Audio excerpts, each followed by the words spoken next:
Bonjour à toi et bienvenue sur ma chaîne. Aujourd'hui, nous allons parler d'ouverture d'esprit. Dans une précédente vidéo, je t'ai expliqué ce qu'était l'ouverture d'esprit et en quoi l'ouverture d'esprit est importante dans ton développement personnel. Si tu n'as pas encore vu cette vidéo, je t'invite à cliquer juste au-dessus pour aller la découvrir. Maintenant, il est temps d'aller plus dans le concret et de te donner des pistes pour être plus ouvert ou ouverte d'esprit dans ton quotidien. À la fin de cette vidéo, tu te rendras compte que la fermeture d'esprit t'a sûrement fait rater beaucoup d'opportunités, mais tu en sortiras beaucoup plus outillé pour en changer. Alors, comment être plus ouvert d'esprit? Le premier point, c'est de sortir de ta zone de confort. Comment? Tout d'abord en te confrontant à tes peurs ou aux choses qui te rendent mal à l'aise. Par exemple, si tu es une personne qui a du mal à parler en public, tu vas tout faire pour éviter de te retrouver dans ce type de situation. Et bien maintenant, au lieu de l'éviter, essaye de t'y confronter. Pas forcément de manière brutale, tu peux y aller petit à petit. Mais l'important, c'est que tu te confrontes à tes peurs. Tant que tu ne te confrontes pas à tes peurs, crois-moi, ta vie ne changera jamais et tu rateras de super expériences. La deuxième chose pour sortir de ta zone de confort, c'est d'essayer des choses nouvelles. Des choses que tu n'essayes jamais parce que tu préfères rester dans ta zone de confort justement. Par exemple, si tu vas au restaurant, tu vas avoir tendance à toujours choisir les mêmes plats ou choisir les plats avec les ingrédients que tu adores, etc. Ce qui est normal. Et pourquoi tu choisis ce plat? Parce que t'es sûr de pas être déçu, parce que tu sais ce que c'est et tu sais que t'aimes ça. Bon, et bien la prochaine fois que tu vas au restaurant, essaye de choisir un plat que tu ne connais pas, que tu n'as jamais goûté,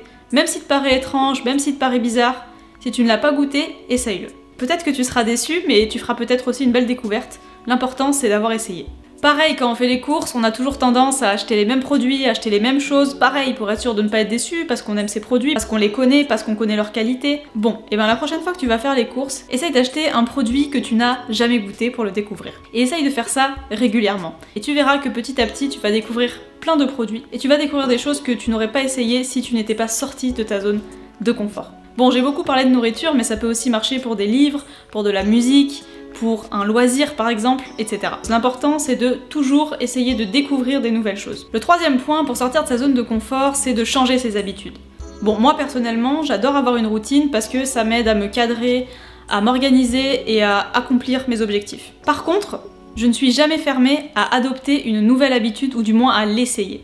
Par exemple, si tu manges tous les matins la même chose, essaye de temps en temps de changer, de te faire un petit déjeuner que t'as pas l'habitude de manger. Si tu fais les mêmes exercices physiques par exemple tous les matins, essaye de changer d'exercice. Donc avoir une routine ne veut pas dire être fermé d'esprit. Attention, moi-même j'ai une routine à laquelle je suis très attachée, mais régulièrement, j'essaye d'essayer de nouvelles choses, de changer certaines choses, etc. C'est ça que tu dois faire pour essayer de sortir de ta zone de confort. La deuxième chose que je peux te conseiller pour développer ton ouverture d'esprit, c'est tout simplement d'être ouvert d'esprit avec les autres. Mais alors comment ? Comme je le disais dans ma précédente vidéo, être ouvert d'esprit, c'est être capable de se remettre en question, de remettre en question ses acquis sociaux, ses opinions, etc. Et comme je le disais aussi dans ma précédente vidéo, accepter ne veut pas dire être d'accord. On peut accepter l'opinion de quelqu'un sans être d'accord avec lui. Bon, alors, comment tu peux être plus ouvert d'esprit avec les autres? Le premier point, c'est d'apprendre à analyser des situations sous différents angles et différents points de vue. Sans s'en rendre compte, on pense souvent que son opinion est la meilleure, qu'on détient la vérité, que notre mentalité est supérieure à une autre. Par exemple, on a souvent tendance à juger d'autres cultures sans s'en rendre compte parce qu'on se base sur notre propre système de valeurs en pensant que notre propre système de valeurs est le meilleur. Et souvent, on a du mal à imaginer que d'autres valeurs puissent être présentes ou importantes dans d'autres cultures. Et donc on se met à juger ces cultures en se disant qu'elles sont peut-être arriéré, ou que ce pays a des traditions bizarres par exemple, mais on oublie souvent de se regarder soi-même dans un miroir. Par exemple, la nourriture. Tu vas juger un Péruvien ou un Équatorien parce que il mange du cochon d'Inde.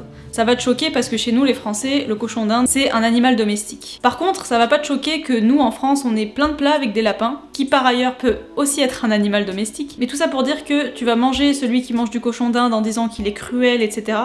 Mais dans ton assiette, tu vas manger du pigeon, du lapin, de la grenouille, des escargots, et ça va pas forcément te choquer parce que ça fait partie de ta culture. Pareil, tu vas peut-être trouver ça dégoûtant que dans certaines cultures on mange des insectes, mais par contre ça te choque pas du tout de manger une pizza au roquefort ou au bleu, qui en fait est du fromage moisi. Tout ce que je veux te dire à travers ces exemples, c'est que avant de juger une culture et de te baser uniquement sur tes propres valeurs, tes propres traditions, essaye de t'ouvrir à celles des autres et de te mettre à la place des autres. Le deuxième point pour être plus ouvert d'esprit avec les autres, c'est tout simplement d'essayer de fréquenter des personnes différentes de toi. Certes, tu ne vas pas choisir tes amis ou tes fréquentations juste parce qu'ils sont différents ou pour leur diversité, mais Si tu remarques bien, on a souvent tendance à fréquenter des gens qui nous ressemblent, qui ont des centres d'intérêt en commun, qui ont une mentalité commune, qui ont une vision du monde commune, etc. Et je le comprends, c'est tout à fait normal, parce qu'on se sent sur la même longueur d'onde avec ces personnes. Mais essaye quand même de fréquenter des personnes différentes, même si ça te paraît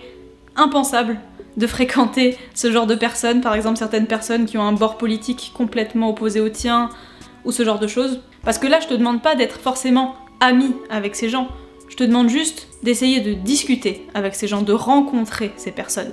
Ça veut pas forcément dire que tu vas adopter leur manière de penser.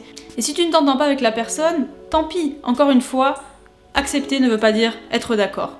Mais l'écouter et essayer de comprendre sa mentalité, ça va t'ouvrir l'esprit. Le troisième point, pour être plus ouvert d'esprit avec les autres, c'est tout simplement de ne pas juger avant de connaître. Évidemment, ça passe par ne pas avoir de préjugés. On est tous des humains, et je te comprends, quand tu vois quelqu'un, tu vas observer inconsciemment la manière dont il est habillé, dont il est coiffé, et par tout ça, tu vas déterminer dans ta tête de quel milieu social il vient, de quelle culture il est, de quelle religion il est, de quelle classe sociale il est. Quand tous ces préjugés t'arrivent dans la tête, essaye de te dire ok, peut-être qu'il est comme ça, mais peut-être qu'il n'est pas comme ça. Fais plus place au doute. Et ensuite, la deuxième chose, c'est d'arrêter de penser que certaines personnes ne peuvent rien t'apprendre. Par exemple, si tu as fait des études et que tu vas rencontrer quelqu'un qui n'a pas du tout fait d'études, qui ne sait pas lire, qui ne sait pas écrire, arrête de penser qu'il n'a rien à t'apprendre de par sa situation. Ça, c'est complètement faux. Déjà, c'est pas parce qu'une personne n'a pas fait d'études qu'elle n'est pas cultivée, mais quand bien même elle ne serait pas très cultivée, crois-moi, chaque personne a quelque chose à t'apprendre. Parce que chaque personne a un vécu, a une expérience, a connu des choses. Mais ça, tu le découvriras jamais si tu pousses pas plus loin. Ça arrive parfois qu'on rencontre une personne une fois dans sa vie, une soirée, une journée, une heure. Il suffit d'une conversation pour que cette conversation te marque à vie et t'enrichisse pleinement. Et parmi ces personnes, il y a des personnes qui sont pauvres, qui n'ont pas fait d'études, qui savent pas lire, qui savent pas écrire, qui n'ont jamais ouvert un livre de leur vie.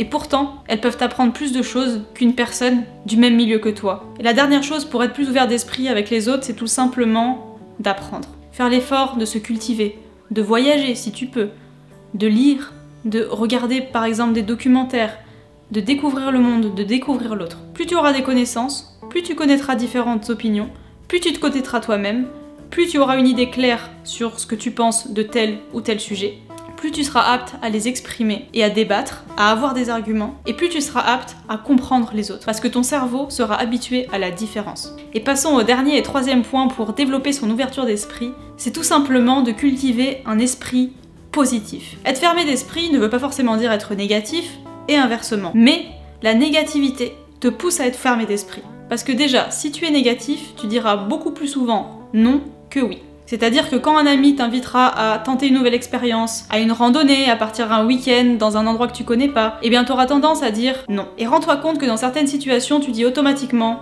non. Alors déjà, essaye de comprendre pourquoi tu dis non. Est-ce que c'est pour rester dans ta zone de confort? Est-ce que c'est parce que t'as peur de découvrir autre chose? Évidemment, tu as le droit d'être quelqu'un de solitaire, de casanier, de préférer rester chez toi. Mais essaye juste de faire un petit effort et de temps en temps de dire un peu plus oui, pour découvrir de nouvelles choses et faire de nouvelles expériences. Et aussi, si tu es négatif, tu auras tendance à juger quelque chose avant même de l'avoir essayé. Par exemple, tu vas penser que, je sais pas, être vegan, c'est complètement débile, que c'est une nouvelle mode, alors que t'auras même pas essayé déjà de comprendre pourquoi une personne, par exemple, devient vegan. Ou t'auras même pas essayé, même un jour, d'être vegan. Et tout ça, c'est parce que t'as un esprit négatif sur tout ce qui est inconnu. Donc essaye de repérer un peu les remarques négatives que tu as de manière quotidienne. Par exemple, je sais pas, tu vas te dire oh aujourd'hui il pleut, il y a un mauvais temps, c'est horrible, je suis déprimée, ça me déprime. Par exemple, dès que tu as cette pensée négative, dis-toi ok, qu'est-ce que j'aime faire quand il pleut? Bah j'aime être chez moi, regarder une série avec un chocolat chaud et une couverture. Je sais pas, mais à chaque fois que t'as une pensée négative, essaye de la contrer par une pensée positive. Et je t'assure que ça peut paraître anecdotique, mais je t'assure et je te promets qu'au quotidien, ça change complètement ton état d'esprit. Bref, nous arrivons à la fin de cette vidéo, j'espère qu'elle t'a plu, j'espère qu'elle t'a aidé et qu'elle t'aidera à développer ton ouverture d'esprit. Maintenant, trêve de blablatage, il est temps d'agir. Et n'oublie pas, si tu veux agir, n'attends pas demain. Fais-le ici et fais-le maintenant.